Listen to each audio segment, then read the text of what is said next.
আজ নিয়ে পরপর ৩ দিন হলো। ৩ দিন আগে দেখলাম বউ রাত ১টা নাগাদ বিছানা থেকে উঠে বাইরে যাচ্ছে। এমনিতে বউ ভীষণ ভীতু। আগে রাতে বউয়ের বাথরুম পেলে আমাকে ঘুম থেকে তুলতো, বাথরুমের বাইরে দাঁড়াতে হতো। সেই কারণে পরে আমি বেডরুমের সাথে একটা অ্যাটাচ বাথরুমও বানিয়ে নিয়েছিলাম। তো সেই ভীরু মহিলা একা একা বেরিয়ে কোথায় যাচ্ছে শোয়ার ভান করে পড়ে থেকে দেখছিলাম। প্রথম দিন ফিরল প্রায় ১ ঘন্টা পর, পরের দিন প্রায় ১.৫ ঘন্টা পর। আজ আর নিজেকে আটকে রাখতে পারলাম না। বউ ওঠার একটু পরেই আমি পা টিপে টিপে বাইরের ঘরে গেলাম। গিয়ে অবাক হয়ে দেখলাম বউয়ের পোশাক টি টেবিলের ওপর রাখা আছে। সে কি, কেন? বউ পোশাক খুলে ফেলেছে কেন? ভেজানো দরজায় উঁকি মেরে রাস্তার দিকে তাকিয়ে যা দেখলাম, তাতে আমার শরীরের রক্ত আইসক্রিম হয়ে গেল। বুকের মধ্যে ডবল ইঞ্জিনের দুরন্ত এক্সপ্রেস দৌড়তে লাগলো। দেখলাম হলুদ কালোয় ডোরা কাটা একটা জিভ তুরন্ত সরে গেল। বউ বাঘ হয়ে গেছে? না না, বাঘ নয়, বাঘিনী। একটা সিরিয়ালে দেখেছিলাম, তাতে একটা ছেলে রাত হলেই বাঘ হয়ে যেত। তা বলে আমার বউ? আমি অজ্ঞান হয়ে যেতে যেতেও হলাম না। কোন রকমে নিজের বিছানায় গিয়ে বডি ফেললাম। ঘন্টাখানেক পর বউ ফিরল। সে রাতে একটুও ঘুম হলো না আমার। একবার বউকে ছুতে গিয়েও হাত সরিয়ে নিলাম। মানুষ চক্ষে একটা বাঘের মুখ দেখতে পেলাম। সে বিশাল হাঁ করে তাকিয়ে আছে আমার দিকে। পরের দিন সকালে যথারীতি বাজারে গেলাম। বাজারে গিয়ে চায়ের দোকানে চা খাচ্ছি। চায়ের দোকানদার ভজহরিদা বলল, আর রাতে বেশিক্ষণ বাইরে থাকা যাবে না রে, বাঘ বেরোচ্ছে, শুনেছিস তো? আমি গম্ভীর গলায় বললাম, বাঘ নয়, বাঘিনী। ভজহরিদা বলল, বাঘিনী? তুই জানলি কেমন করে? আমি আর একটু হলেই সব বলে দিচ্ছিলাম আর কি। অনেক কষ্টে নিজেকে নিরস্ত করলাম। সেই রাতেও বউ যথারীতি বেরোলো। আমি শুয়ে শুয়ে ভাবতে লাগলাম, বউ বাঘিনী হওয়ার ফায়দা আমাকে তুলতে হবে। যাদের যাদের উপর আমার রাগ আছে, বউকে দিয়ে তাদেরকে শাস্তি দিতে হবে। বউ সোয়া ঘন্টা পর ফিরল।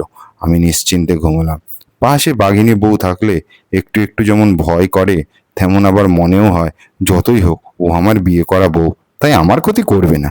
উল্টে পাশে বাঘিনী থাকলে কাউকে ভয় পাওয়ার দরকার নেই, চোর ডাকাত কেউ না। পরের দিন আবার বউয়ের জন্য বাজারে গেলাম। গিয়ে একটা গোটা মুরগি কিনে আনলাম। আমার জন্য মাছ নিয়ে এলাম। বউ খুশিতে ডগমগ হয়ে গেল। তখনই কথাটা পারলাম। বললাম, দেখো, দুটো লোক আমার জীবন অতিষ্ঠ করে তুলেছে। একজন হচ্ছে পাশের বাড়ির ডেন্টু কাকু, আর আমার অফিসের বস মজুমদার সাহেব। এরা সব সময় আমার ক্ষতি করতে চাইছে।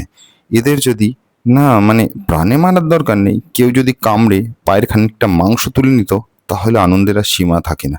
কি বলো? আমার কথার কোনো উত্তর না দিয়ে বউ বলল, চা খাবে? আমি বললাম, হ্যাঁ দাও।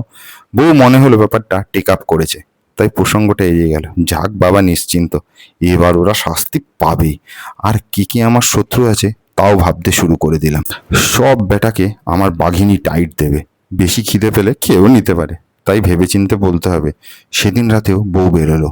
এখন আমি রোজই বাজারে যাই আর গোটা 2 মুরগি নিয়ে আসি, নইলে আমার বউটা দুর্বল হয়ে যাবে যে। বাঘিনীর কি আর অল্প খেলে চলে? বউ গোটা মুরগি দেখে খুব খুশি হয়। আজ বউয়ের জন্য একটা ছাগল দাম করব নাকি ভাবতে ভাবতেও লোকাল খবরের কাগজটা দেখছিলাম। আবার বাঘের খবর বেরিয়েছে। হেডলাইন, বাঘ রহস্যের পর্দা ফাঁস। ফটোগ্রাফারকে সঙ্গে নিয়ে সাংবাদিক সারা শহরে কয়েক রাত ধরে ছানবিন করছিল। কালই আমাদের পাড়ায় বাঘের দেখা পেয়েছে। একটা দুটো নয়, 9টা বাঘ ছিল। না, বাঘ নয়, বাঘিনী। আসলে কয়েকজন মহিলা মিলে একটা গ্রুপ তৈরি করে, তার নাম দিয়েছে বাঘিনী। বাঘছালের মতো ড্রেসও বানিয়ে নিয়েছে সবাই। স্বামীদের কাছে গোপন রেখেছে এই প্রমীলা বাহিনীর কথা। ওরা একটু বেশি রাত হলেই বাঘছালের চুড়িদার পরে বেরোয়। খাবার নিয়ে বেরোয় রাস্তার অভুক্ত কুকুরদের খাওয়ানোর জন্য। পরে ওদের ইচ্ছা আছে অভুক্ত মানুষদের খাওয়ানোর। সাংবাদিকের প্রশ্নের উত্তরে নাম প্রকাশে অনিচ্ছুক এক বাঘিনী বলেছে, যতই গোপন করার চেষ্টা করি, গোপন কি আর থাকে? আমার স্বামী বোধহয় বুঝতে পেরে গেছে। মুখে কিছু বলেনি, তবে কদিন গোটা গোটা মুরগি এনে দিচ্ছে বাজার থেকে। আমিও মহানন্দে সেটা রান্না করে কুকুরদের খাওয়াচ্ছি। বাকি সবাইও যে যা পারছে আনছে। কুকুরগুলো প্রথম প্রথম ভয় পেত, এখন যা খুশি হয় না, কি বলবো। খবরটা পড়ার পর আমি নিজে যে কত বড় অপদার্থ সেটা বুঝতে আর বাকি রইল না।